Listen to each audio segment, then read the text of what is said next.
اگر ہے تو تمام نیکیاں موجود ہے، گویا پورے کا پورا دین موجود ہے۔ اور حدیث میں تو اسی ایمان کہا گیا تو گویا ایمان موجود ہے۔ اور حیا نہیں ہے تو کوئی نیکی نہیں آ سکتی، کوئی بھلائی نہیں آ سکتی۔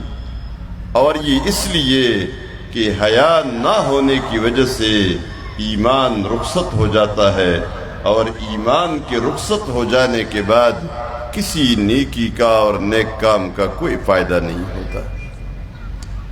رسول اللہ صلی اللہ علیہ وسلم نے فرمایا، الحیاء والایمان قرناء جمیعا فاذا رفع احدهما رفع الاخر۔ فرمایا حیا اور ایمان دونوں جڑواں ہے، پیوست ہے، لگے ہوئے ہیں۔